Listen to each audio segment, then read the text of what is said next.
और Lorentz curve.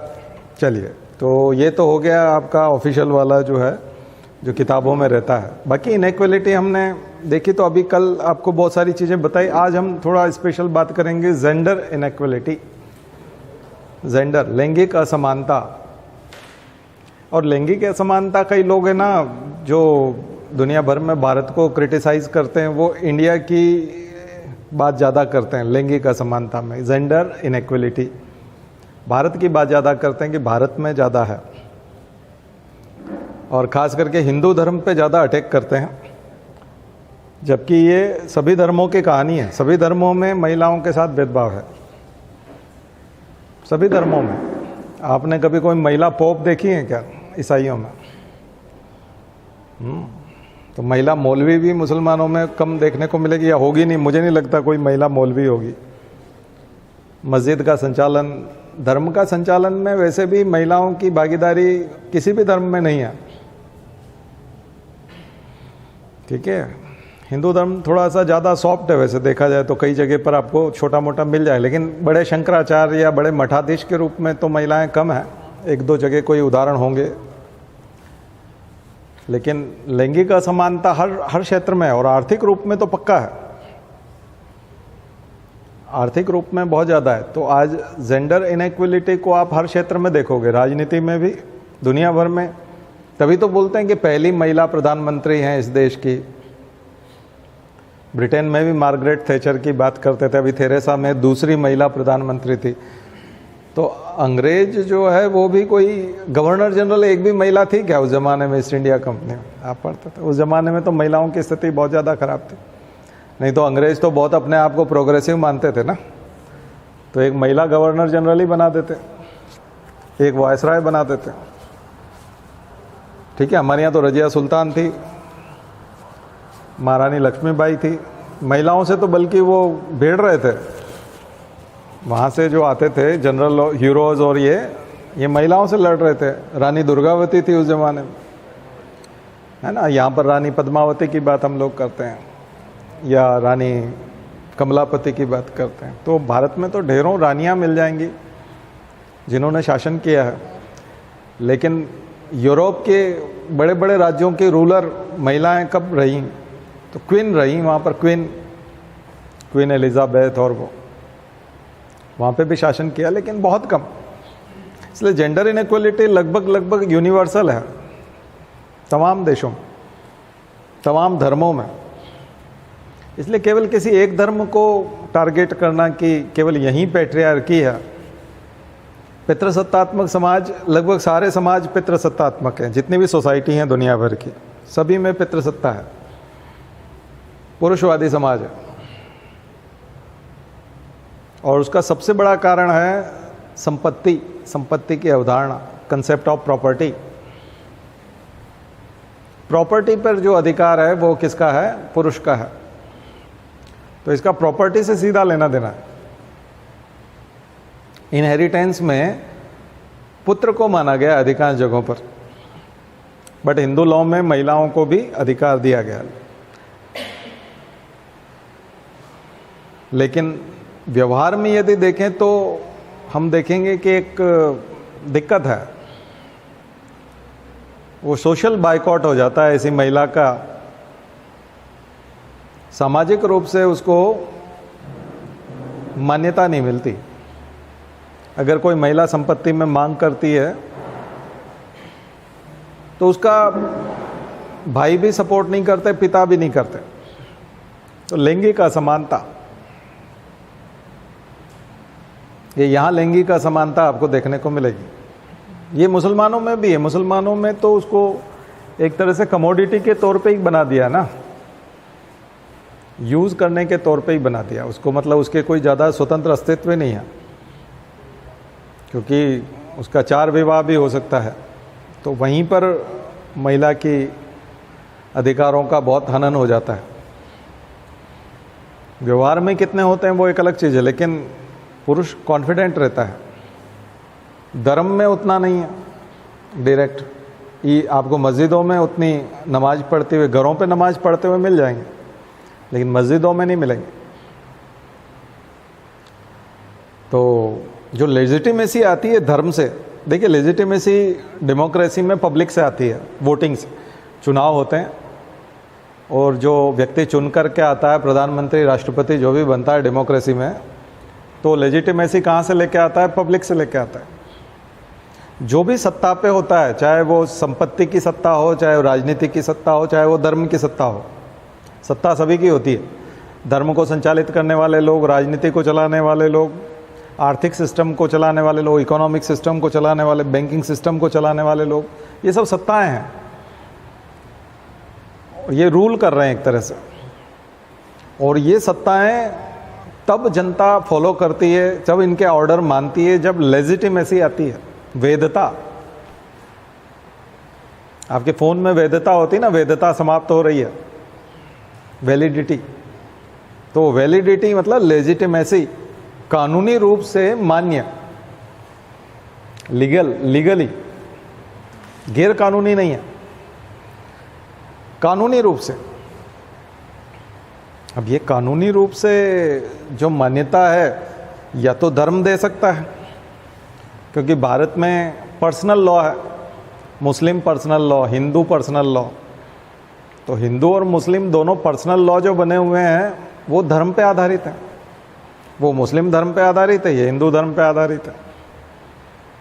और personal law से ही जेंडर इनइक्वलिटी कम की जा सकती है, पर्सनल लॉ में रिफॉर्म करके। बट ये धर्म से, तो इसका मतलब लेजिटिमेसी, यानी कि महिला का, यदि अगर हम मानवाधिकार के दृष्टिकोण से देखें और अगर हम यूनिवर्सल यूनिफॉर्म सिस्टम के, इसीलिए तो यूनिफॉर्म सिविल कोड की बात आती है, समान नागरिक संहिता की, उस हिसाब से बात देखें तो आपको शोषण होता हुआ दिखेगा, महिलाओं का शोषण होता हुआ दिखेगा। लेकिन महिलाओं का शोषण हो रहा है और वो आवाज़ नहीं उठा सकती, क्योंकि वो गैर कानूनी नहीं है, क्योंकि उसने लेजिटिमेसी ले रखी है। तो लेजिटिमेसी दी किसने? पब्लिक ने, कॉन्स्टिट्यूशन ने नहीं। कॉन्स्टिट्यूशन ने तो कहा कि right to equality, right to equality के होते हुए भी जेंडर इनइक्वलिटी है, क्योंकि कॉन्स्टिट्यूशन में लिखा हुआ है कि लिंग के आधार पर, सेक्स के आधार पर, आप जेंडर के आधार पर भेदभाव नहीं करेंगे। लेकिन मौजूद है भेदभाव। तो उसकी लेजिटिमेसी धर्म से आ रही है, रिलीजन से। रिलीजन उसको लेजिटिमेट कर रहा है, उसको वेद मान रहा है, और पुरुष को प्रधानता दे रहा है। धर्म महिलाओं को वंचित कर रहा है धार्मिक स्थानों पर जाने से, क्योंकि धार्मिक स्थानों पर जाना, मस्जिद में जाना, मंदिर में जाना, अब सबरीमाला वाला जो केस आया था, सुप्रीम कोर्ट ने सुना था कि महिलाएं सबरीमाला में, मंदिर में नहीं जा पाएंगे, तो सुप्रीम कोर्ट ने जो वर्डिक्ट दिया था वो अपना राइट टू इक्वलिटी के आधार पर दिया था। और 17 में जो अनटचेबिलिटी की बात की गई कि किसी के साथ अनटचेबिलिटी नहीं हो, तो उसको अनटचेबल माना गया था ना, महिला को अनटचेबल माना गया था कि आप अनटचेबल हैं, आप पवित्र नहीं हैं। तो ये जो पवित्रता अपवित्रता की अवधारणा है, ये अनटचेबिलिटी को प्रैक्टिस कराती है। उसके आधार पर उसके साथ इनइक्वलिटी बढ़ती गई, तो 14 का भी वायोलेशन और 17 का भी वायोलेशन, और 19 का भी, स्वतंत्रता का अधिकार, कहीं पर भी आने जाने की स्वतंत्रता का अधिकार। तो वो न तो आने जाने की स्वतंत्रता है, अनटचेबिलिटी भी प्रैक्टिस हो रही है, और इक्वालिटी भी नहीं है पुरुषों के समान, या तो पुरुष भी न जाते हों। जैसे कई मंदिरों में गर्भगृह पे केवल पंडित जी रहते हैं, सभी लोग दर्शनार्थी बाहर खड़े रहते हैं, महिलाएं भी हों पुरुष भी हों, सब बाहर से ही दर्शन करते हैं। लेकिन जहाँ तक पुरुष जा सकता है, सामान्य दर्शनार्थी जा सकता है, वहाँ तक महिला दर्शनार्थी भी जा सकती हैं। तो ऐसे देश में बहुत सारे मुद्दे रहेंगे जो इस टॉपिक से आएंगे।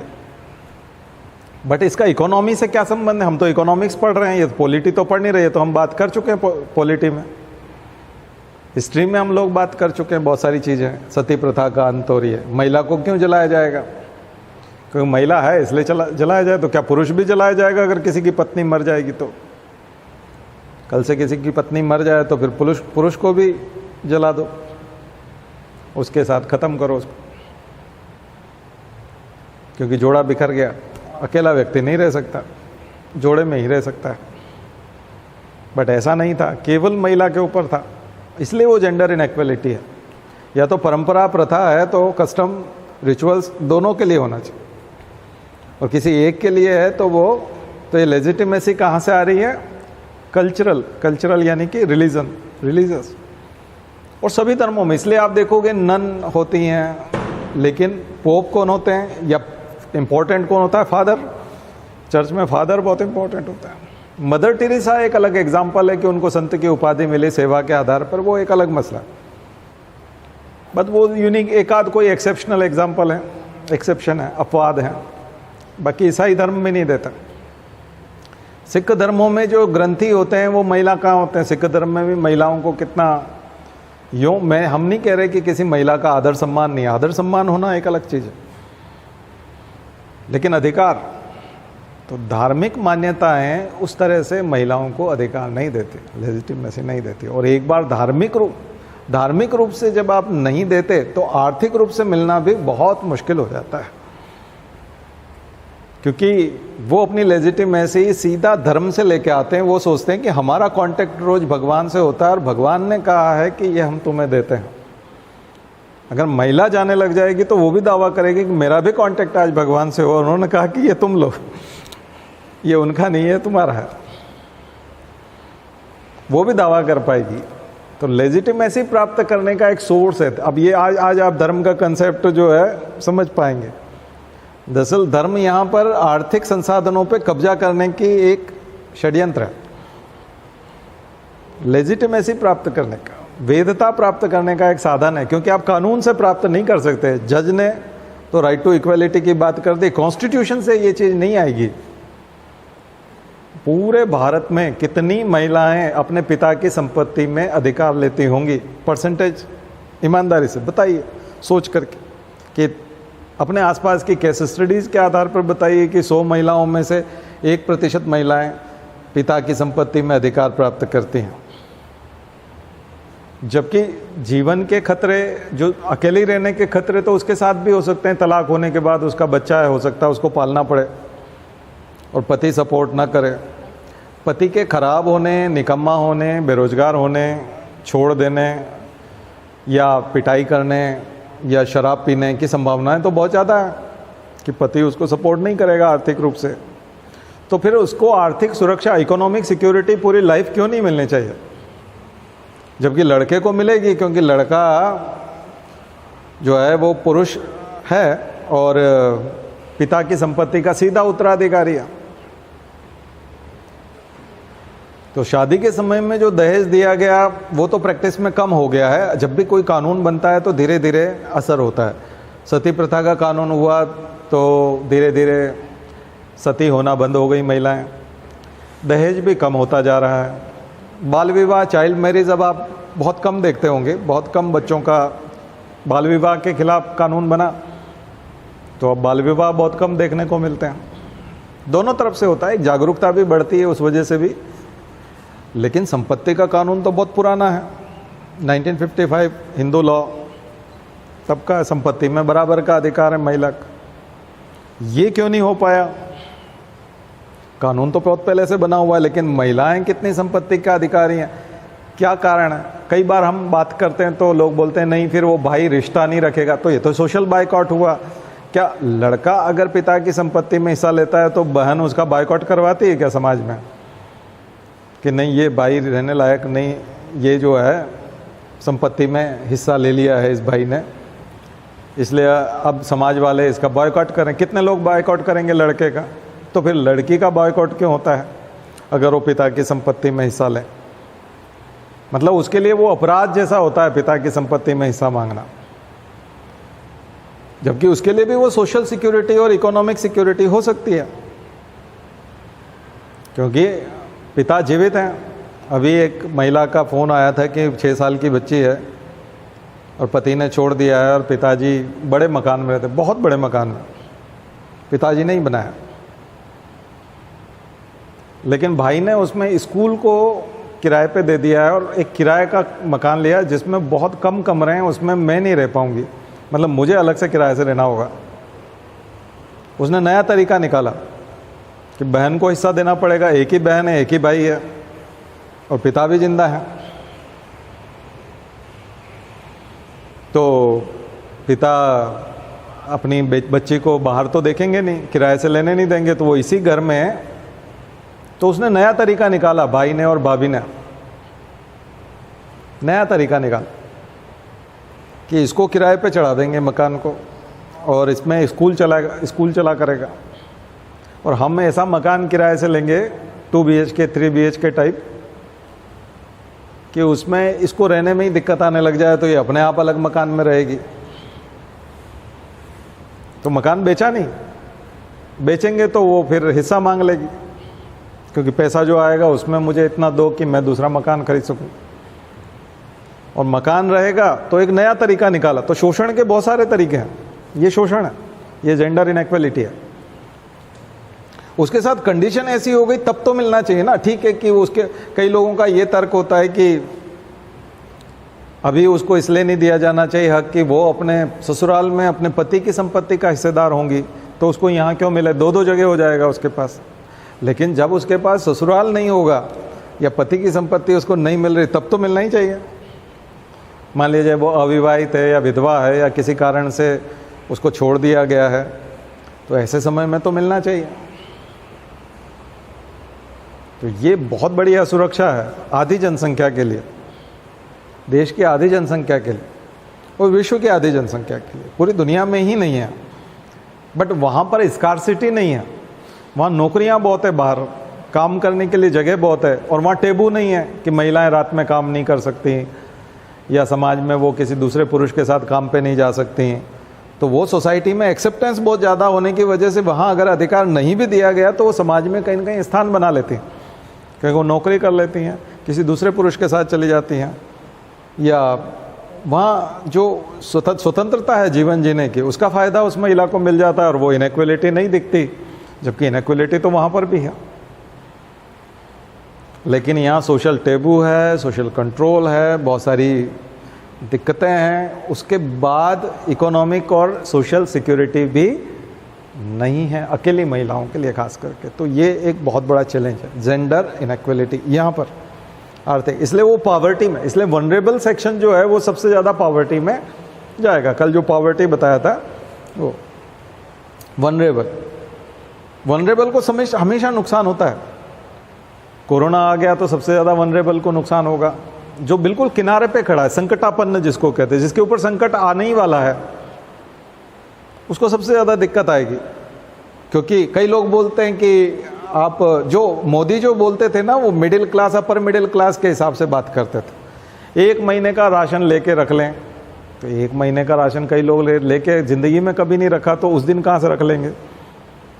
फिर अपनी बालकनी में आ जाए। बालकनी किसके पास होती है, कितने कम लोगों के पास बालकनी है, और वहाँ पर दिए जलाएं, वहाँ बत्ती जलाएं।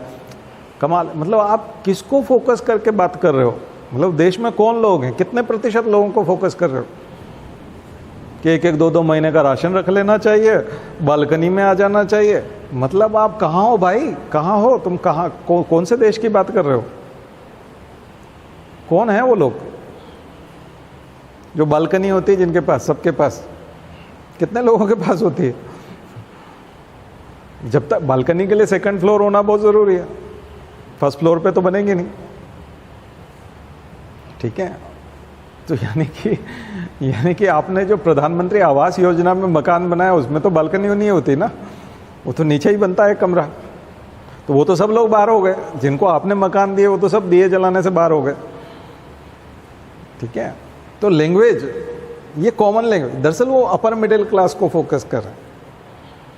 किसको फोकस कर रहे हैं, upper middle class. Middle class भी नहीं, अपर मिडिल क्लास।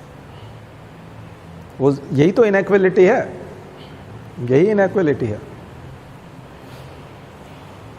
क्लियर समझ में आ रहा है ना, असमानता। तो ये छोटी छोटी चीज़ें हैं, तो ये नहीं होना चाहिए। पुरुषों के साथ नहीं हो रहा है तो फिर महिलाओं के साथ भी नहीं होना चाहिए। या फिर आप एम्पावरमेंट कर दो उसको।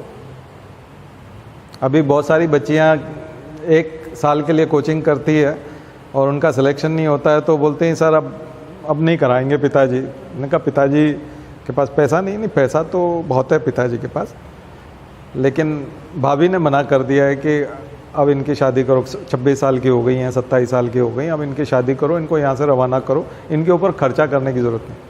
इस प्रकार का पढ़ाई पे खर्चा करने की ज़रूरत नहीं। अब वो तो संपत्ति से हमेशा बेदखल हो जाएंगे। पिताजी बहुत संपन्न है, मान लीजिए 10 करोड़ रुपए पिताजी के पास है, और उसकी जिससे शादी करेंगे उसके घर में मान लीजिए 50 लाख से ज़्यादा नहीं है, और यहाँ दो, एक भाई है एक बहन है, तो 5-5 करोड़ दोनों का बनता है, लेकिन अब उसको वहाँ 50 लाख वाले या 40 लाख वाले मकान में जाना है, और बस वो वही उसकी संपत्ति होगी। उसमें भी कोई दुर्घटना हो गई और कुछ हो गया तो वो वनरेबल में आ जाएगी। एम्पावर यदि कर दिया होता, 1 लाख रुपया फीस, 1.5 लाख रुपया फीस दे देती कोचिंग का 1 साल और, तो हो सकता है वो IAS हो जाती। 1 साल में नहीं बन पाए तो दूसरे साल वो ट्राई कर सकती थी, लेकिन भाभी ने पिता से भी खर्चा करवाने से मना कर दिया। भैया को बोल दिया है कि बस अब इसका ये आखिरी होगा अटेम्प्ट तो बचा है, उम्र भी बची है, पात्रता भी है, किसी कारण से उसका हो नहीं पाया, अब उसको नहीं करा सकते हैं। तो जो महिला आती है वो भी हस्तक्षेप करती है। तो कितने भाई जो हैं वो शादी से पहले ही अपनी बहना को हक देना चाहेंगे, इसके बारे में सर्वे करा लिया जाए कितने भाइयों, क्योंकि तब तो आपसी ब्लड रिलेशन तो है ना। वो जो महिला आई है दूसरी, वो चलो ब्लड रिलेशन वाली नहीं है क्योंकि वो तो बाहर से आई है, उसको वो लगाव नहीं हो सकता, लेकिन अपनी खुद की बहन से तो लगाव हो ही सकता है। तो मुख्यमंत्री का जो 1000 रुपये वाला सिंबॉलिक है ये अपनी बहना के लिए। मुख्यमंत्री क्या है, बहना योजना क्या है, हाँ लाडली बहना योजना, हाँ नहीं वो सिंबॉलिक है, मैं जानता हूँ 1000 रुपये से कुछ नहीं होता, लेकिन सिंबॉलिक है, लेकिन ये एक मैसेज भी है सोसाइटी को। ये विमेन एम्पावरमेंट, इकोनॉमिक एम्पावरमेंट, आर्थिक सशक्तिकरण बहुत ज़रूरी है। और कई बहनों के लिए मुझे लगता है 1000 रुपये भी बहुत मायने रखते हैं, क्योंकि अगर पॉकेट मनी ठीक से नहीं मिल रही है और या फिर फॉर्म भरने के पैसे भी नहीं मिल रहे हैं, तो उसको किसी से लेने की ज़रूरत नहीं पड़ेगी, मांगने की ज़रूरत नहीं पड़ेगी कोई, क्योंकि कई लड़कियां स्वाभिमानी ज़्यादा हैं। स्वाभिमान, वैसे भी मैं तो टीचिंग में हूँ, 29वां साल चल रहा है। अगर समान सुविधाएं मिली हैं अगर लड़कियों को,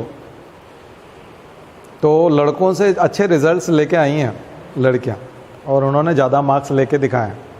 समान सुविधाओं, भाई को भी वही सुविधा मिली थी, बहन को भी वही सुविधा मिली, सेम स्कूल मिला, सेम खाना पीना मिला, सेम किताबें थी, एक जैसी थी, तो लड़कों से ज़्यादा अच्छे रिजल्ट्स लड़कियां लेके आई हैं, मेरा एक्सपीरियंस है।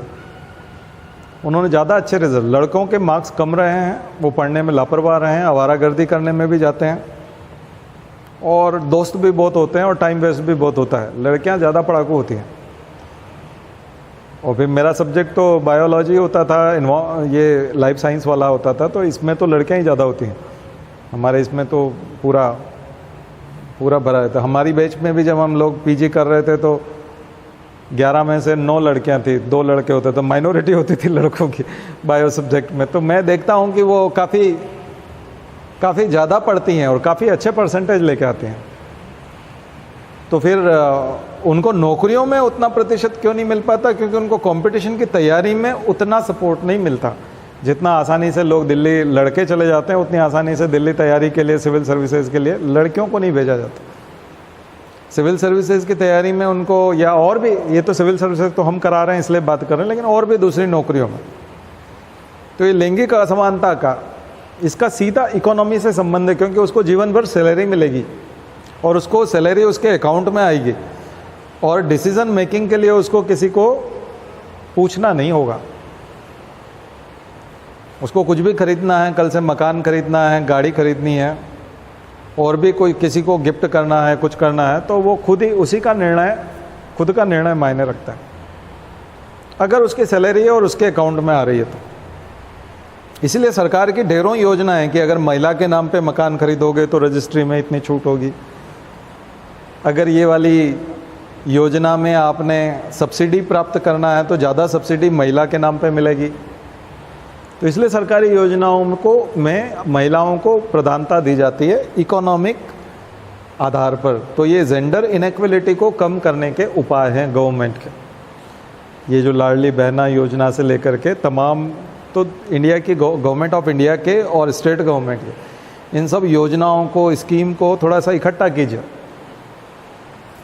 और डेयरी इंडस्ट्री वाला जो हम लोग अमूल वाला प्रोजेक्ट देखते हैं, तो ऑपरेशन फ्लड, श्वेत क्रांति, वो मूवी भी बनी थी मंथन उसके ऊपर, तो वो तो पूरा प्रोजेक्ट, ठीक है ना, वर्गीज कुरियन वाला, महिलाओं पे डिपेंड करता है, उनके सेल्फ हेल्प ग्रुप और उन्हीं का कोऑपरेटिव मूवमेंट है वो, सहकारिता आंदोलन, महिलाओं का ही आंदोलन है। अभी भी इंडिया भर में जितने सेल्फ हेल्प ग्रुप हैं उसमें अधिकांश महिलाओं के हैं। आदिवासियों में जेंडर के हिसाब से इनइक्वलिटी कम है, क्योंकि अधिकांश हाट बाज़ार में महिलाएं ही दुकान लगाती हैं और इनकम का बड़ा हिस्सा वो खुद ही इकट्ठा करती हैं, उसके बाद पुरुषों के पास पहुंचता है। पुरुष कलेक्शन करते होंगे और जंगलों से चीज़ें लाते होंगे, लेकिन वहाँ बेचने के लिए हाट में जो बैठती हैं, सब्जी मंडी में आप देखोगे जेंडर इक्वालिटी देखने को मिलेगी।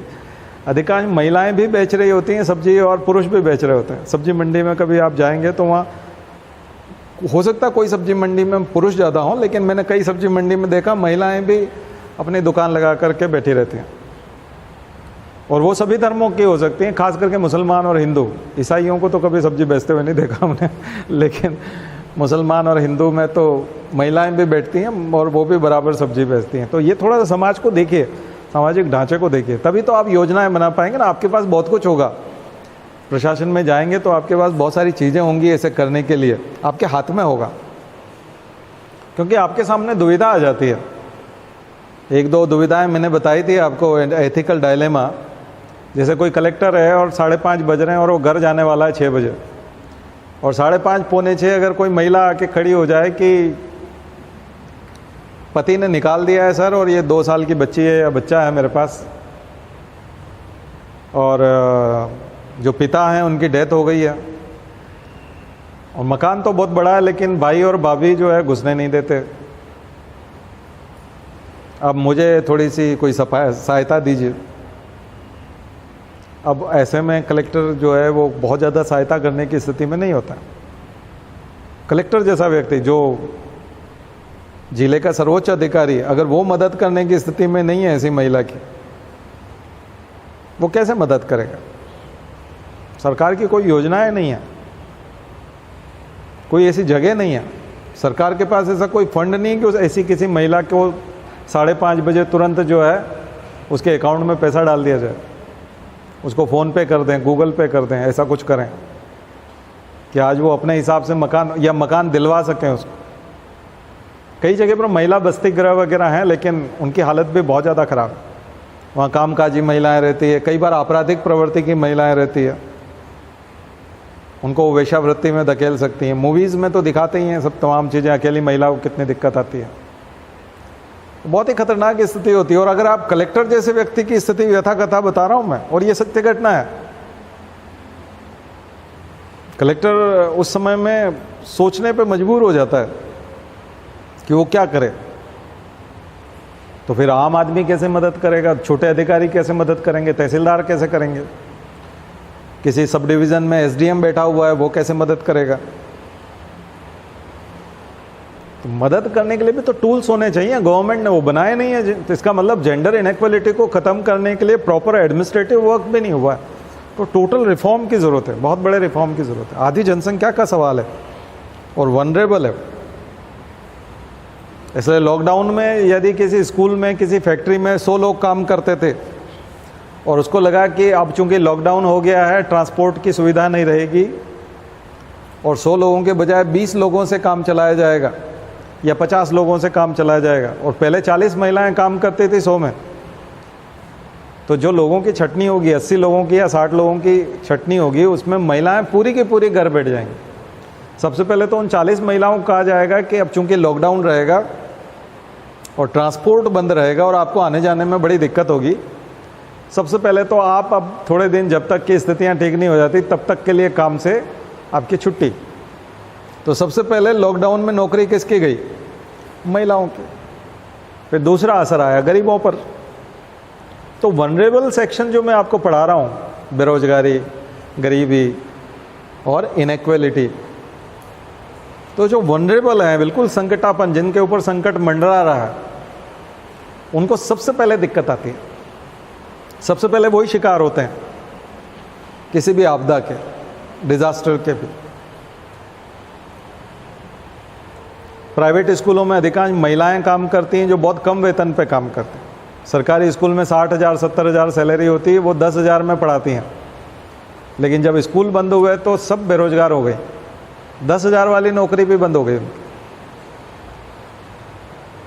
तो सबसे पहले प्राइवेटाइजेशन के खतरे भी हैं, क्योंकि प्राइवेटाइजेशन में वो लोग महिलाओं को पसंद नहीं करते, क्योंकि प्रसूति अवकाश देना पड़ता है, सैलरी के साथ देना पड़ता है और बहुत लंबा होता है अवकाश। तो वो नहीं चाहते कि किसी महिला की प्रेगनेंसी या उसका जो बच्चा होगा उसका खर्चा हम भुगतेंगे या हम पे करें और उसको सैलरी देते रहें और वो घर पे बैठी रहे। इसलिए वो महिलाओं को नौकरी देने से बचते हैं। सरकार ने अभी भी कंपल्शन नहीं रखा है एमएसएमई में और कहीं कि इतने प्रतिशत महिलाओं को नौकरी देंगे तभी हम आपको PLIs देंगे। तो सरकार ने जो अभी 3 लाख करोड़ का PLIs दिया था और ऊपर उधर उनका जो कर्जा भी माफ़ किया था 1.5 लाख करोड़ का, तो उसमें कहीं पे भी ये शर्तें नहीं रखी थी कि आप जेंडर सेंसिटिव होंगे। बीच में जेंडर बजटिंग, बजट जेंडर के आधार पे बनाने की कोई, यही सब इसलिए मैं बता रहा हूँ ना, जेंडर इनइक्वालिटी इन इकोनॉमिक्स, ये जेंडर बजटिंग, जेंडर के आधार पर बजट बनाना, यानी कि बजट के प्रत्येक हिस्से में महिला को कितना मिला, मैन्युफैक्चरिंग में महिला का कितना हिस्सा, सर्विस सेक्टर में महिला का कितना हिस्सा, कृषि क्षेत्र में महिलाओं को, इसी तरह से सब्सिडी में महिलाओं को। इसलिए महिला के नाम पे पेट्रोल पंप खोला जाता है, रिजर्वेशन होता है ना एक तरह का, पेट्रोल पंप दिया जाता है। तो ये आर्थिक सशक्तिकरण, संपत्ति में कानूनी रूप से कितने सारे अब ये तो अगर आप बहुत अच्छा निबंध लिख पाएंगे अब, या कभी भी बड़ा प्रश्न आएगा तो मैंने बहुत सारे चीज़ें बता दी है ना। रिलीजन तो इकोनॉमिक्स में रिलीजन और कल्चर वाले में मत जाना, क्योंकि उसका कोई बहुत ज़्यादा, वो पॉलिटी में पढ़ेंगे हम, क्योंकि वहाँ से भी लेजिटिमेसी आती है, इसलिए वो भी ज़रूरी है।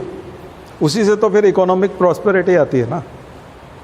इकोनॉमिकली प्रॉस्पर होने का सर्टिफिकेट उसको धर्म से मिलता है ना, क्योंकि या तो कॉन्स्टिट्यूशन से मिल जाएगा या फिर धर्म से मिल जाएगा, कहीं ना कहीं से तो लेनी पड़ेगी लेजिटिमेसी। इस्लामिक कंट्रीज़ में तो 100% रिलीजन ही होता है। इस्लामिक कंट्री में तो डेमोक्रेसी होती नहीं है, लेजिटिमेसी कहाँ से आती है? रिलीजन से। कुरान में लिखा है, हदीस में लिखा है, तो आपको मानना है, ठीक है ना। हिंदू धर्म में सेम ही है, थोड़ा सा कम है, आधा है। क्रिश्चियनिटी में भी एक समय में पूरा चर्च से ही चलता था, चर्च का ही आधिपत्य था। वो तो फ्रेंच रिवॉल्यूशन हुआ और क्लर्जी को ढूंढा गया और सबको गिलोटिन किया गया, सबको पकड़ के मार दिया।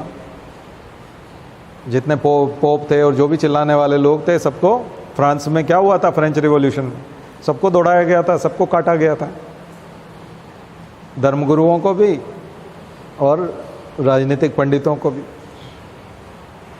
उसी से डेमोक्रेसी आई थी, इक्वालिटी, इगेलिटे, फ्रेटर्निटे, लिबर्टी, स्वतंत्रता, ये सब वहीं से, भाईचारा, फ्रेटर्निटी, ये सब वहीं से आया ना, फ्रेंच रिवॉल्यूशन। तो या तो फिर कोई रिवॉल्यूशन होगा इक्वालिटी के लिए। तो ये चीज़ें हैं, मुझे लगता है कि अच्छा खासा इक्वालिटी के ऊपर, तो उसमें बहुत बड़ा पार्ट था जेंडर इक्वालिटी। कास्ट इक्वालिटी की कल हमने बात की थी, आज हमने जेंडर इक्वालिटी की बात की। और कई चीज़ों के तो आंदोलन आप अंबेडकर के समय से भी देख रहे हो। डॉक्टर अंबेडकर ने कास्ट के ऊपर बहुत किया, महिलाओं के लिए भी बहुत किया, हिंदू लॉ बनाया उन्होंने। हिंदुओं की महिलाओं का तो काफ़ी हद तक वो करके गए, लेकिन मुस्लिम महिलाएं छूट गई थी, वो मोदी जी ने किया 3 तलाक से, और वो एक छोटा कदम है। अभी भी यूनिफॉर्म सिविल कोड तो बाकी है, ठीक है, वो शायद आने वाले समय में हो जाए, ठीक है। अब एशिया में तो डिक्टेटर आ गए ना सब तरफ, पुतिन कहीं जाने नहीं है हमेशा के लिए, शी जिनपिंग अब जीवन भर के लिए आ गए हैं। यहाँ बाबा ने बोली दिया है कल अपने कि हम जीवन भर रहेंगे एक तरह से, क्योंकि वो बोल रहे हैं सब कुछ शुभ शुभ हो रहा है। तो वो संकेत है कि कहीं जाना वाना नहीं है, अब हम ही को रहना है, फिक्स है। तो बहुत मुश्किल है, विरोध कर पाना बहुत मुश्किल है, और विरोधी का जीत पाना भी मुश्किल है। या असंभव नहीं है, असंभव तो नहीं कह रहे हम लोग, लेकिन मुश्किल बहुत है, राह बहुत मुश्किल है। इसलिए कोई, और उसमें फिर तारणहार भी नज़र नहीं आता एकदम से कोई एक व्यक्ति की जिसको सभी लोग सपोर्ट कर देंगे, तो वो दिक्कत है, विवाद बहुत है। तो अभी तो यहाँ कोई उम्मीद कुछ इस प्रकार की नहीं है। तो फिर ऐसी चीज़ों में क्या होता है कि मैंने आपको बताया कि साउथ एशिया और ये जो एशिया वाला जो पार्ट है, यहाँ पब्लिक ऐसी है कि वो एक तरह से तानाशाह को पसंद करती है, डिक्टेटर को पसंद करती है। डिक्टेटर को पसंद करने वाले लोग रहते हैं। सिनेमा में तभी तो हम भगवान बना देते हैं ना किसी को। सचिन तेंदुलकर को क्रिकेट खेलते खेलते भगवान बना दिया है ना, धोनी को बना दिया, बहुत महान है। तो जहाँ पर भी हीरोइज़्म आता है, जहाँ पे भी लोग मसीहा ढूंढते हैं, ऐसे जो लोग होते हैं, श्रीलंका, पाकिस्तान, बांग्लादेश, भारत, मसीहा ढूंढते हैं, तो वो लोग, वो देश, तो फिर जो भी व्यक्ति घोषणा करता है कि मैं मसीहा हूँ और मैं तुम्हारा उद्धार करूँगा और मुझ में विश्वास करो, तो लोग विश्वास करने लगते हैं, जय जयकार करने लगते हैं।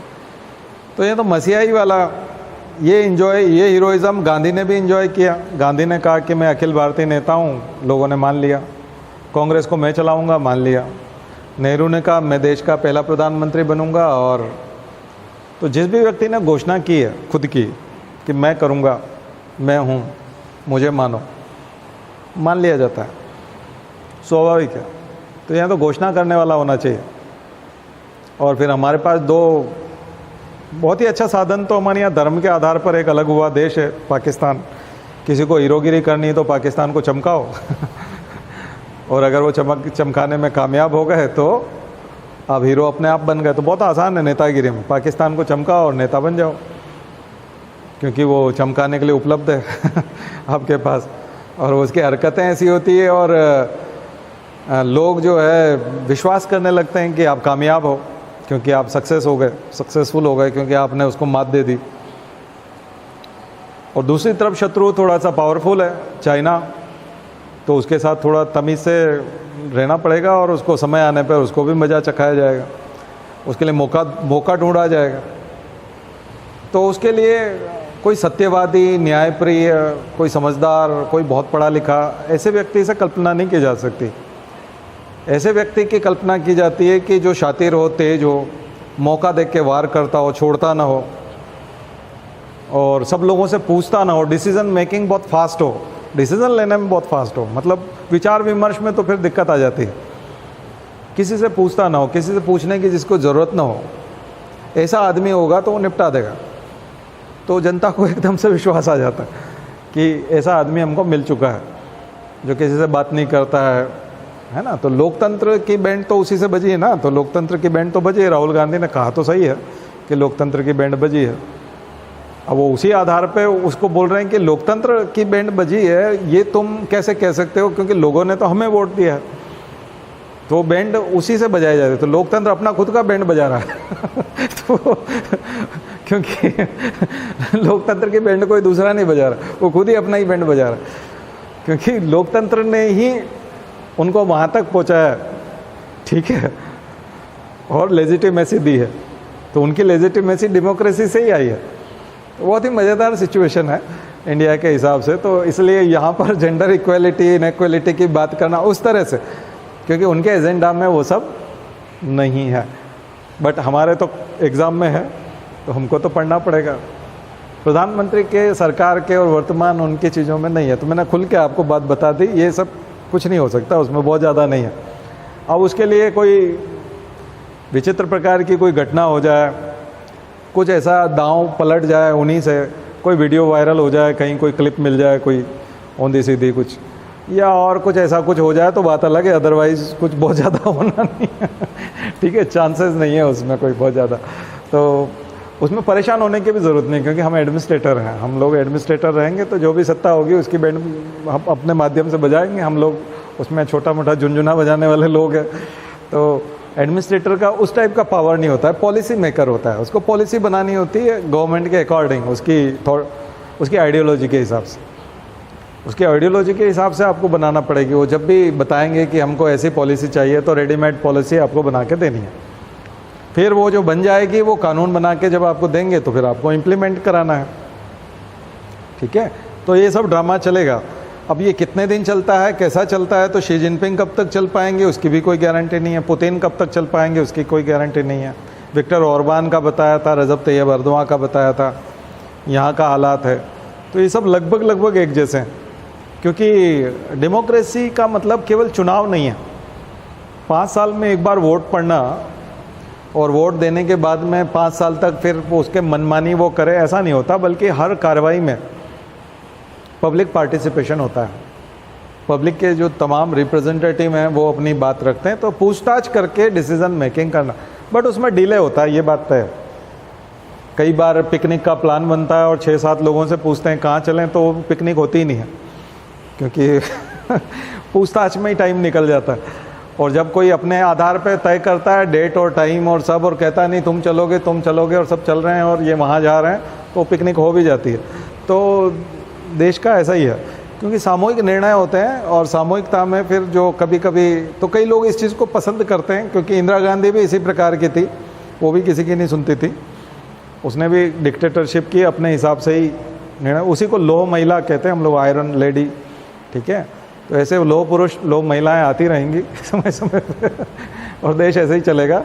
कुछ समय तक काल ऐसा आता है जब कोई हमको नहीं मिलता, लेकिन कभी कभी आएंगे ऐसे फास्ट डिसीजन लेने वाले लोग, और वो अपना चला जाएंगे, क्योंकि बाकी लोग तो सब भीड़ के लिए हैं ही। तो लोकतंत्र ऐसा ही है, ठीक है। जो संघर्ष जिनको करना है वो थोड़ा बहुत संघर्ष करेंगे, लेकिन बहुत ज़्यादा दम नहीं है उस बात में, इसलिए हम लोग उसको नहीं लेंगे। तो लेकिन ये ज़रूरी था, क्योंकि लेजिटिमेसी कहाँ से आती, इसलिए। नेक्स्ट, इनइक्वलिटी के बाद में हम चलेंगे अनएम्प्लॉयमेंट, बेरोजगारी।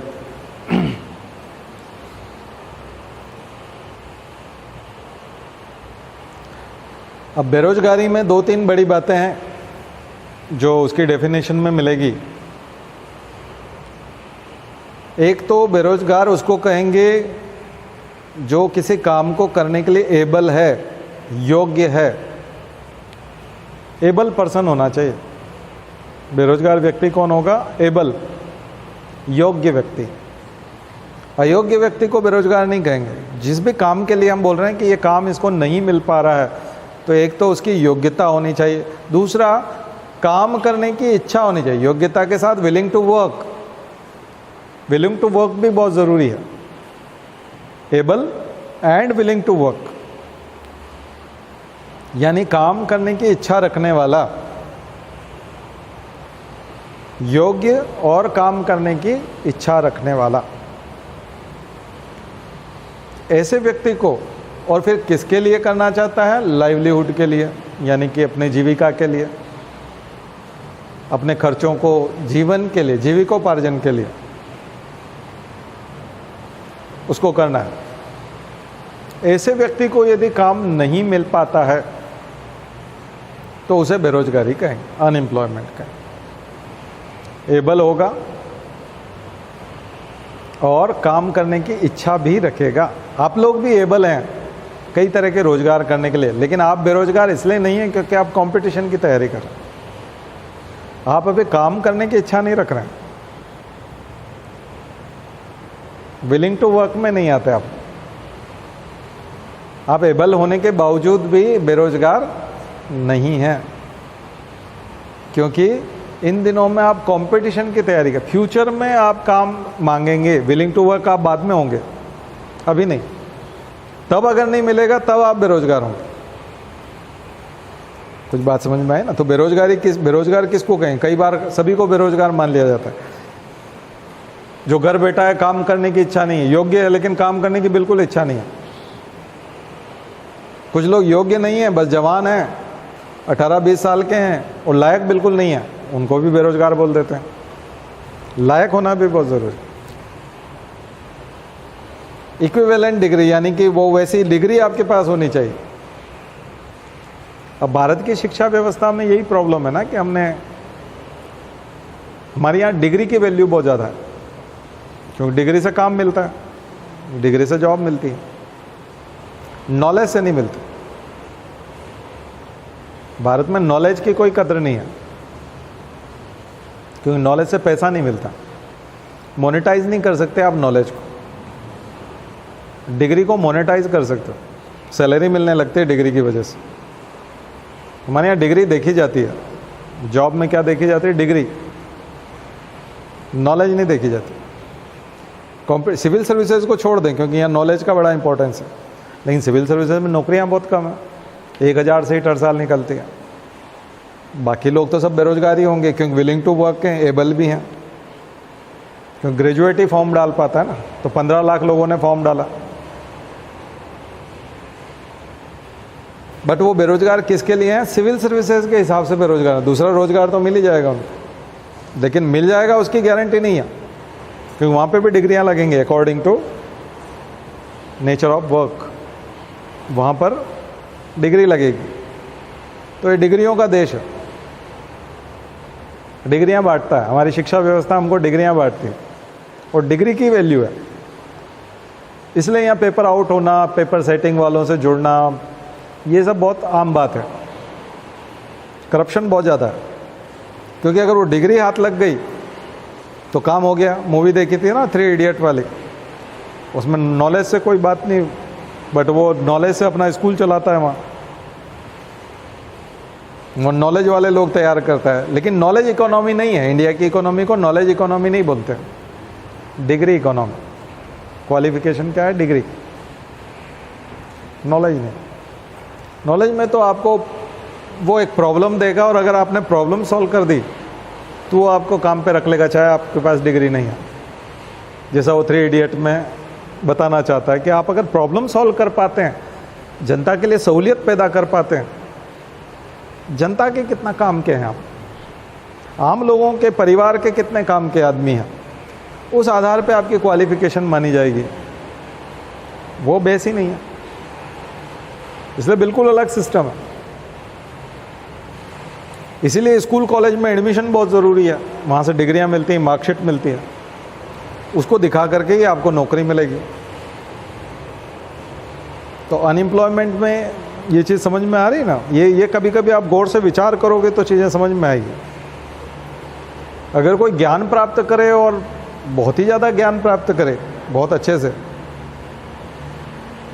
और बहुत तरह की प्रॉब्लम आप सॉल्व करने के लायक बन जाए, तो बेरोजगार घूमेगा, उसको कोई नहीं पूछेगा। ऐसा नहीं कि 25 लोग उसके पीछे होंगे, नेतागिरी में टिकट तो कतई नहीं देगा। बल्कि प्राइवेट सेक्टर में तो कई बार ऐसे जानकार व्यक्ति को बाहर कर दिया जाता है कि तुम ज़्यादा ही बात करोगे, ज़्यादा सॉल्यूशन बताओगे और ज़्यादा अकल लगाओगे, तुम घर ही जाओ। सरकारी में तो फिर भी ऐसा आदमी बाजी मार जाता है, लेकिन प्राइवेट सेक्टर तो ऐसे ज़्यादा बोलने वाले, ज़्यादा नॉलेज वाले को पसंद करते ही नहीं। तुम ये अपने पास ही रखो अपना ज़्यादा ज्ञान, डिग्री बताओ। डिग्री है कि नहीं तुम्हारे पास? ठीक है। इसलिए आप देखोगे कि जो कंट्री के हमारे जो सदर्न रीजन में जाओगे तो वहाँ डिग्रियों की बहुत अहमियत है। तमिलनाडु में, आंध्रा में, कर्नाटक में बहुत ज़्यादा, इसलिए कॉलेजेस बहुत हैं, यूनिवर्सिटीज़ बहुत हैं, उनमें परसेंटेज भी बहुत ज़्यादा होता है। नेचर, ठीक है, पंजाब का नेचर बिल्कुल अलग है। तमिलनाडु और पंजाब का नेचर, 2 स्टेट मूवी देखी ना आपने? हाँ, गजब का डिफरेंस है, टेम्परामेंट में भी, उसमें भी, स्वभाव में, कल्चर में बहुत भयंकर डिफरेंस होता है। पंजाब से मेरे पास फ़ोन आते हैं तैयारी के लिए, बच्चों के लिए, तो वहाँ के पेरेंट्स साफ साफ ही बोल देते हैं, हम वो निःशुल्क क्लास में नहीं पढ़ाएंगे, हमारे पास बहुत ज़मीन है, बहुत पैसा है हमारे पास, और हम वो पेड क्लास में आ रहे हैं, वहाँ पर व्यवस्था हो जाएगी रुकने की। मैंने कहा हाँ हो जाएगी, और आप भी कभी यहाँ आओ और हमारे पास कुछ दिन रहो। हमने कहा आपके पास रहने का टाइम कहाँ है हमारा? लेकिन उनका स्टाइल बिल्कुल ऐसा रहता है, ओपन स्टाइल, बिल्कुल अलग ही टाइप की, कि कुछ दिन हमारे पास रहो, यहाँ आकर के रहो हमारे पास, आपका हमको ये कार्यक्रम बड़ा अच्छा लगता है, आप अच्छा काम कर रहे हो, तो आप हमारे पास आकर के रहो। ऐसा कौन बोलता है? ये पंजाबी आदमी बोल सकता है। इंडिया में कहीं से भी ऐसा फ़ोन नहीं आएगा कि हमारे घर आकर के रहो। अभी पंगा हुआ है ना बिहारी लोगों से तमिलनाडु में, तो बिहारियों को भगा रहे थे कि तुम बाहरी आदमी हो, जाओ यहाँ से, हमारा काम छीन रहे हो। तो तमिल आदमी जो है वो थोड़ा सा बाहरी मानेगा, दूसरे लोगों को बाहरी मानता है तमिल आदमी। इंडिया का नेचर समझो थोड़ा सा, इंडिया को पढ़ो, कल्चर को, उससे इकोनॉमी समझ में आएगी आप।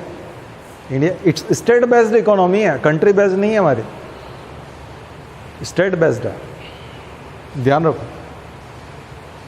इसलिए हमारे यहाँ जो इकोनॉमी में बहुत बड़े बड़े सेट होते हैं उनको मारवाड़ी, गुजराती, इस टाइप से बोला जाता है। मारवाड़ एक रीजन का नाम है, जोग्राफिकल रीजन है राजस्थान का, उसको मारवाड़ कहा जाता है, वहाँ के व्यक्ति को मारवाड़ी कहा जाता है। पूरी दुनिया में है वो।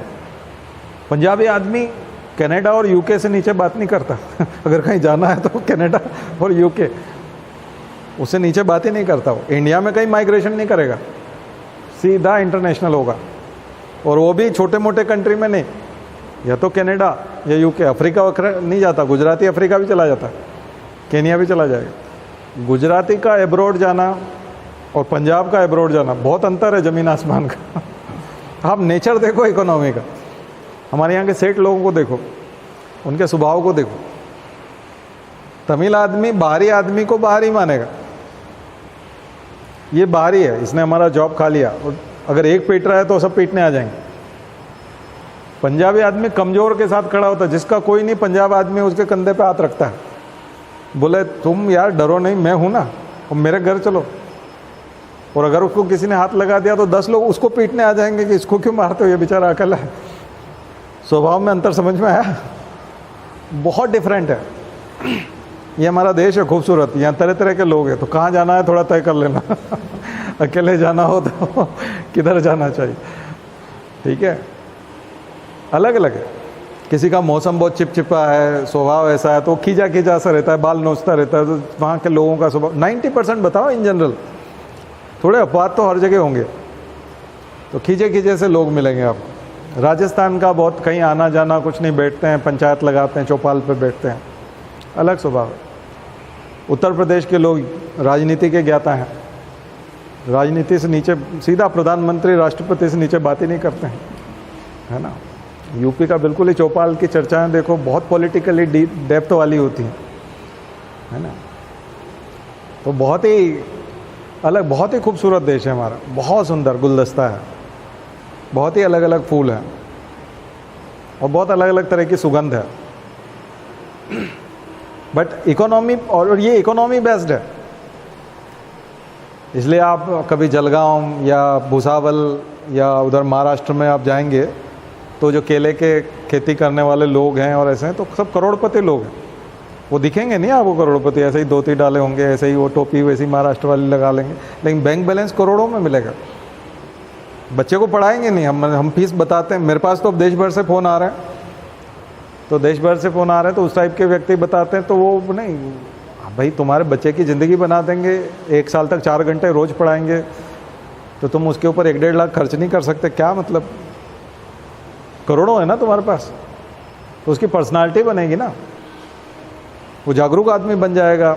नहीं, अवेयरनेस में पैसा खर्च नहीं करना, पैसा खर्च करते ही नहीं है, और करोड़ों बैंक बैलेंस होता है, किसी जगह पे है कुछ नहीं लेकिन खर्चा बहुत ज़्यादा करना है। तो भारत के अलग अलग रीजन में अलग अलग तरह का इकोनॉमिक कंडीशन। पंजाबी आदमी और ज़्यादा दिखाएगा, जितना है उससे भी ज़्यादा। बीच में तो वो एल्बम निकालने का था, तो खेत 1 एकड़ खेत बेच के और एल्बम बना लिया और उसका प्रचार भी कर दिया। मतलब हर आदमी को एल्बम ज़रूरी है एक एल्बम जरूर होना चाहिए गाने का पंजाबी है मतलब एल्बम तो होगा ही उसका गाने का। युवा है तो पक्का होगा।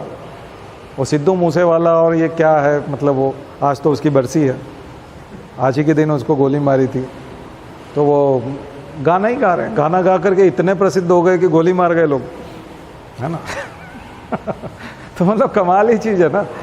तो ये इंडिया है। इंडिया की इकोनॉमी बड़ी इमोशनल टाइप की है ना।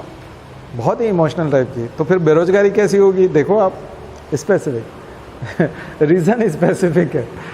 बेरोजगार कई जगह पर बेरोजगार व्यक्ति है ही नहीं, वो बेरोजगार ही नहीं है, वो बेरोजगार मान रहा है। उसके पास अच्छा खासा रोजगार है, फिर भी वो बेरोजगार मान रहा है। और कई जगह पर वाकई में रोजगार नहीं है और उसको रोजगार की ज़रूरत भी नहीं है, उसके पास काम नहीं है, लेकिन वो रोजगार मांगता नहीं, क्योंकि पिता की संपत्ति बहुत है। पंजाब जैसे कि पंजाब में लोग सिविल सर्विसेज के प्रति कोई अट्रैक्शन नहीं होता, महाराष्ट्र में कोई अट्रैक्शन नहीं है, गुजरात में बहुत ज़्यादा अट्रैक्शन नहीं है सिविल सर्विसेज का। तभी तो आप देखते हो पटना और इलाहाबाद से नीचे बात ही नहीं होती थी। दिल्ली, पटना और इलाहाबाद, हम तो मैगजीन बेचते थे हमारी, तो हमको मालूम है कौन से शहरों में सबसे ज़्यादा बिकती थी। पटना में बिहार के छपरा में जो है 500 मैगजीन बिक जाता था छपरा में। वो भोपाल वाला 40 लेके बैठता था, उसके लास्ट में भी बची रहती थी, 20 ही बेच पाता था। तो छपरा में ज़्यादा मिल जाएंगे, बेगूसराय में ज़्यादा मिल जाएंगे, समस्तीपुर में ज़्यादा मिल जाएंगे, छोटी छोटी जगहों पर। नॉलेज की बुक है ना, तभी तो वहाँ जो है कोई भी व्यक्ति रेलवे स्टेशन पे बैठ के तैयारी कर रहा है, खुले में कंपटीशन की तैयारी कर। स्कार्सिटी, रिसोर्सेज की स्कार्सिटी, रोजगार की कमी। तो बेरोजगारी आपको सबसे ज़्यादा शिक्षित बेरोजगारी कहाँ देखने को मिलती है? बिहार में देखने को मिलती है। इसको बोलेंगे हम लोग एक तरह से शिक्षित बेरोजगारी, ठीक है। तो बेरोजगारी के प्रकार जब पढ़ोगे ना जा करके, कौन सी किताब है आपके पास? प्रतियोगिता दर्पण का अतिरिक्त अंक है कि नहीं है? एक्स्ट्रा इशू ले लेना प्रतियोगिता दर्पण का, इंडियन इकोनॉमी, ठीक है। तो वो आपको मिलेगा। और रीज़न वाइज देखना, आप रीज़न वाइज देखना, और फिर उसका कल्चर भी साथ जोड़ते जाना, कल्चर भी जोड़ते जाना। तो फिर आपको समझ में आएगा कि औद्योगिकरण कहाँ ज़्यादा हुआ है, कहाँ डिमांड। तो इसलिए लेबर जो है पूरे देश में लेबर के तौर पे, बिहार और यूपी के लोग पूरे देश में लेबर के तौर पे चले जाएंगे। लेकिन पंजाबी आदमी लेबर के तौर पे माइग्रेशन करेगा क्या? लेबर के तौर पे नहीं करेगा, एंटरप्रेन्योरशिप के तौर पे करेगा, खुद के रोजगार के तौर पे करेगा, स्टार्टअप में कर लेगा, विदेश चला जाएगा। लेकिन केवल मजदूरी करने के लिए आपको पंजाब में भी अगर गेहूँ कटवाने हैं तो बिहार से लोग चले जाएंगे, तो बिहार का आदमी पूरे देश में मिल जाएगा, ठीक है। लेबर, ठीक है, ये है। तो बेरोजगारी का मैंने दूसरा स्वरूप बताया। और फिर इसको अगर आपको वाकई में थोड़ा सा सिविल सर्विसेज के लिए आंसर तैयार करना है तो 2 सेक्टर समझ लीजिए, ऑर्गेनाइज सेक्टर और अनऑर्गेनाइज सेक्टर, संगठित क्षेत्र और असंगठित क्षेत्र। संगठित क्षेत्र उसको कहते हैं जहाँ 10 से ज़्यादा लोग काम करते हैं, वर्क ग्रुप, वर्क फोर्स। अभी बताऊंगा मैं वर्क फोर्स और उसमें लेबर फोर्स में क्या डिफरेंस।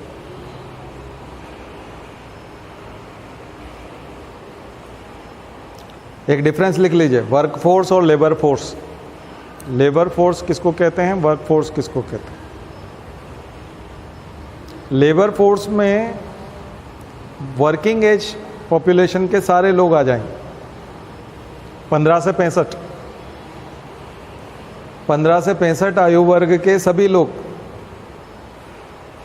वर्किंग एज पॉपुलेशन कहलाते हैं। 15 से नीचे वाले डिपेंडेंट, 65 से ऊपर वाले भी डिपेंडेंट। वो डिपेंडेंट है किनके ऊपर? 15 से 65 वालों। निर्भरता, निर्भर करते हैं। 15 से 65 वाले वर्किंग एज, और उसके 65 से ऊपर और 15 से नीचे डिपेंडेंट ग्रुप। तो ये 15 से 65 वाला जो है ये लेबर फोर्स है, लेबर फोर्स। क्योंकि ये वो लोग हैं जो काम कर सकते हैं, श्रम करने लायक हैं, काम करने लायक। इसके बाद वो ज़्यादा उम्र वाले को काम करने लायक नहीं माना गया और कम उम्र वाले को भी नहीं माना गया। इसलिए हम बोलते हैं ना 6 से 14 वर्ष के लिए शिक्षा की व्यवस्था, तो इसलिए 15 से 65 बोलते हैं।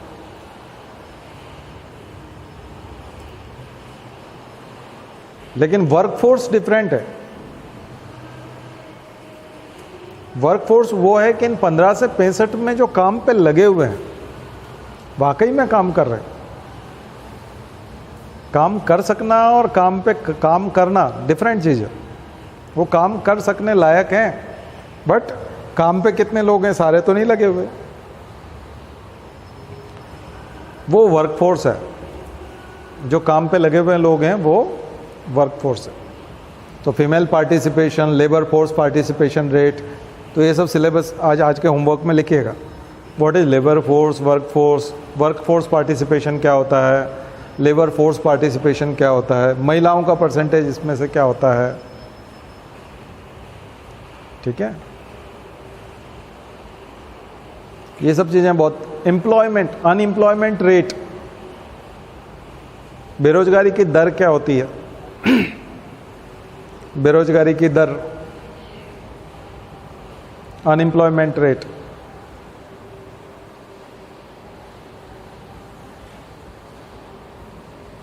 आगे समझ। तो आज के होमवर्क में ये सारी चीज़ें रहेंगी। फिर वही structural unemployment, frictional unemployment, seasonal unemployment, खास करके कृषि की बात हम लोग जो करते हैं, सीजनल अनएम्प्लॉयमेंट, मौसमी बेरोजगारी होती है। एक सीज़न में ही रोजगार मिलता है, बाकी समय में खाली रहता है, सीजनल। तो ऐसे बेरोजगारी के प्रकार। अंडर अनएम्प्लॉयमेंट, अंडर अनएम्प्लॉयमेंट का मतलब ये है कि पीएचडी आदमी है, एमटेक है और पटवारी का फॉर्म भर रहा है, योग्यता के आधार पर नहीं। योग्यता तो पहले तो 12वीं होती थी पटवारी की, अब आजकल ग्रेजुएशन कर दिया। पहले तो 12th वाला ही पटवारी हो जाता था, आज से 10-20 साल पहले तो मिनिमम क्वालिफिकेशन 12वीं होती थी। अब वो क्या कर दिया, ग्रेजुएशन। बट एमटेक किया हुआ है तो वो पटवारी क्यों बन रहा है? चपरासी बनना चाहते हैं बहुत सारे लोग, पीएचडी करके भी चपरासी बनना चाहते हैं। प्रिंसिपल बन सकते हैं कॉलेज के, पर चपरासी बनना चाहते हैं। अंडर अनएम्प्लॉयमेंट, ठीक है, निम्न प्रकार की बेरोजगारी। काम की योग्यता के आधार पर रोजगार न मिलके कम योग्यता पर, मतलब कम योग्यता वाला काम मिलना, ज़्यादा योग्यता होते हुए भी, ऐसा अनएम्प्लॉयमेंट। तो अनएम्प्लॉयमेंट के प्रकार पढ़िए तो आपको उसमें दिखेंगे, राज्य के हिसाब से भी देखेंगे तो आपको दिखेगा कौन से राज्य में कौन सा अनएम्प्लॉयमेंट। तो आज का होमवर्क समझ में आ गया। यहाँ आपको पढ़ना है फिलिप्स कर्व, फिलिप्स कर्व, क्योंकि इसका सीधा संबंध इन्फ्लेशन से जाएगा अब, क्योंकि परचेसिंग कैपेसिटी, परचेसिंग पावर इसी से तय होती है रोजगार से। तो फिलिप्स कर्व, बेरोजगारी कम होती है तो महंगाई बढ़ती है। फिलिप्स कर्व क्या बताता है कि जैसे जैसे बेरोजगारी कम होती है, तो बेरोजगारी अगर कम होगी तो महंगाई क्यों बढ़ेगी? क्योंकि बेरोजगार आदमी अगर कम हो जाएंगे तो लोगों के पास रोजगार आ जाएगा, तो पैसा आ जाएगा, पैसा आएगा तो डिमांड बढ़ेगी, वस्तुओं की डिमांड बढ़ेगी, डिमांड बढ़ेगी तो सप्लाई कम हो जाएगी, क्योंकि डिमांड ज़्यादा है, तो मूल्य बढ़ जाएंगे, प्राइस बढ़ जाएंगे, प्राइस बढ़ जाएंगे, तो इन्फ्लेशन आता है। फिलिप्स कर्व क्या कहता है? इन्फ्लेशन आता है, प्राइस राइज होते हैं बेरोजगारी कम होने से। तो फिर बेरोजगारी अच्छी चीज़ है, बेरोजगारी रहनी चाहिए। तो अमेरिका में जो प्राइस राइज हुआ है वो इस वजह से हुआ है। अमेरिका के प्राइस राइज किस वजह से हुए हैं? क्योंकि बेरोजगारी कम हो गई है, और बेरोजगारी कम होने से लोगों के हाथ में पैसा ज़्यादा आ गया है, उससे डिमांड बढ़ गई है और सप्लाई कम हुई है, उस वजह से महंगाई बढ़ गई है, क्योंकि चीज़ें कम हो गई मार्केट में, पैसा ज़्यादा है और चीज़ें कम। मुद्रास्फीति, मुद्रा फैल गई। भारत की बेरोजगारी उल्टी है।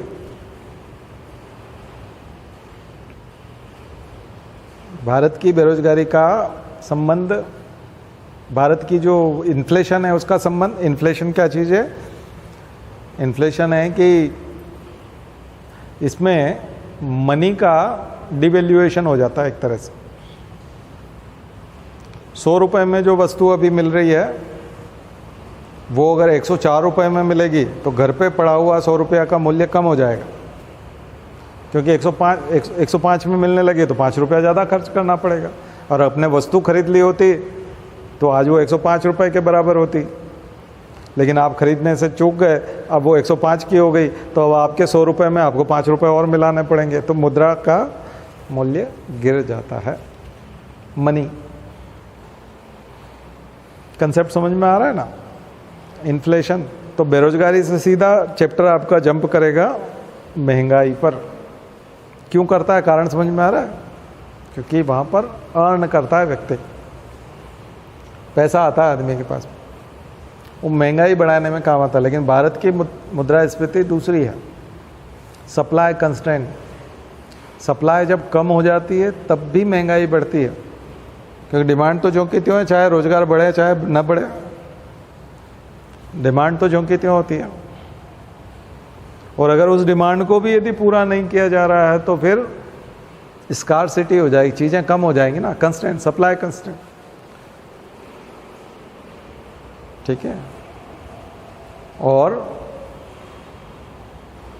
भी बहुत सारे डिसरप्शन है। अभी खास करके कोविड में जो आया, कोविड से ही नहीं उभर पा रहे हैं।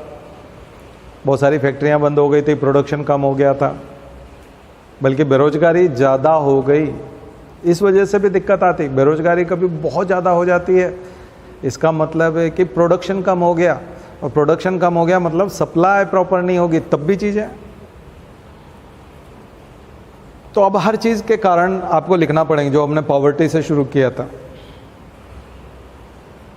गरीबी के भारत में कारण, फिर गरीबी निपटाने के उपाय, फिर इनइक्वलिटी की बात की थी तो असमानता के कारण, फिर असमानता कम करने के उपाय,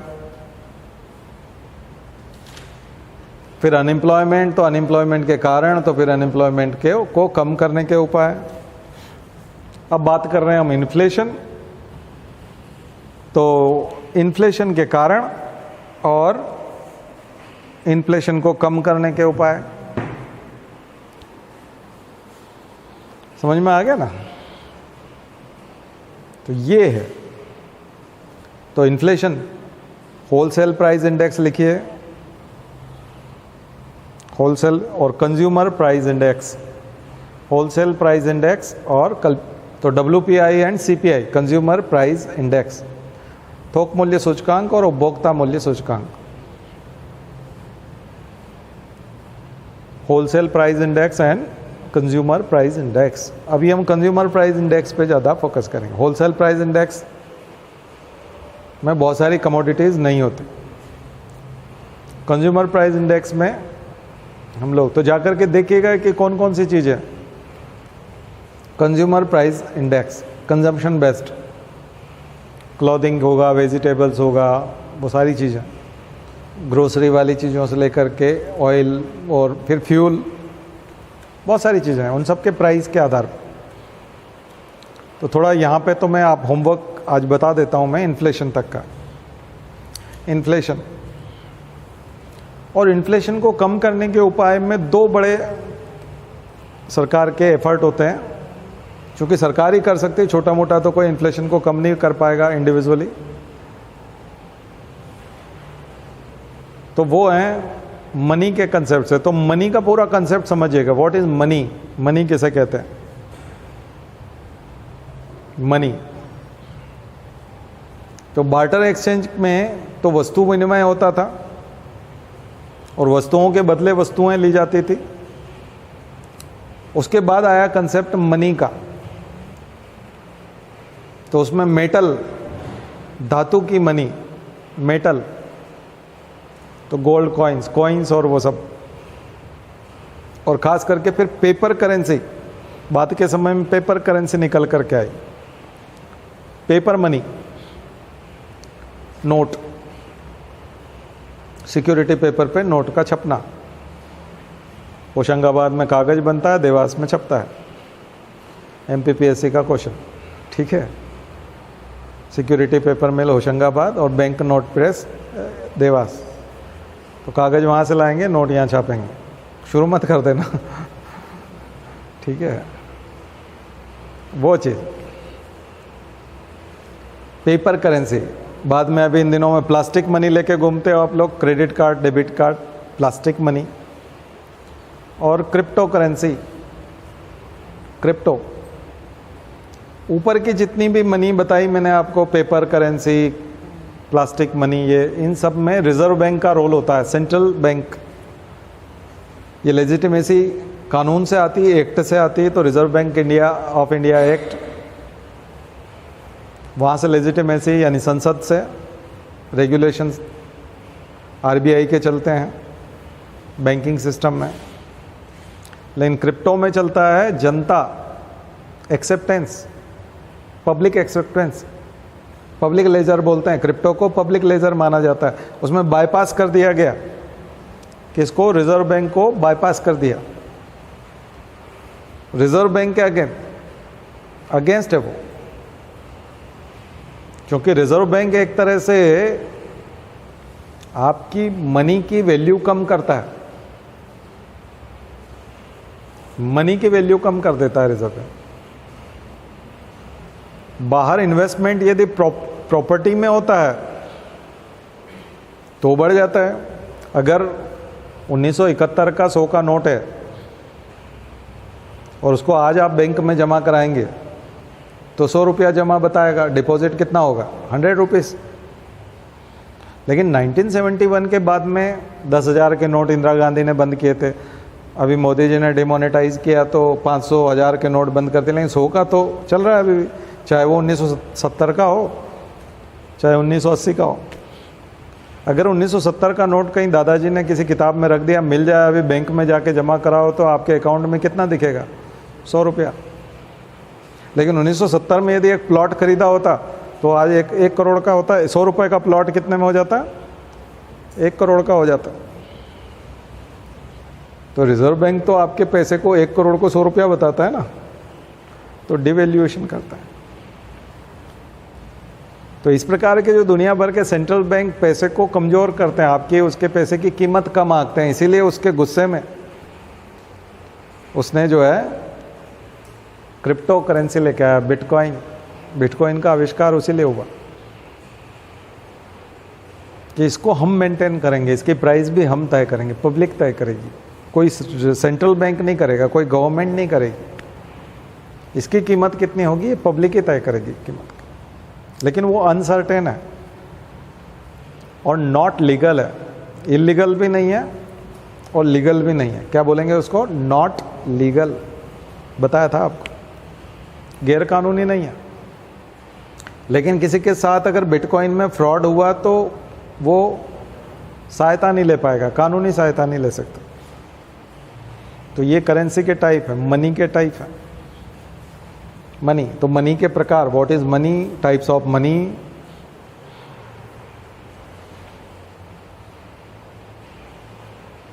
ठीक है। फिर रिस्क मैनेजमेंट भी देखिएगा कि इन्वेस्टमेंट के कितने प्रकार होते हैं। रिस्की इन्वेस्टमेंट भी होते हैं, एक सेफ इन्वेस्टमेंट भी होते हैं, पैसिव टाइप का investment, types of investment. Passive investment, saving bank में सेविंग अकाउंट खुलवाना बैंक में, पैसिव इन्वेस्टमेंट।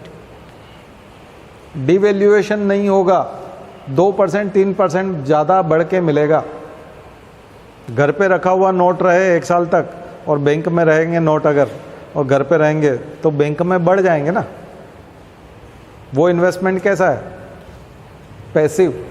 कुछ नहीं किया आपने, अकल नहीं लगाया, अलग से एफर्ट नहीं लगाया, बस बैंक में डाल दिया।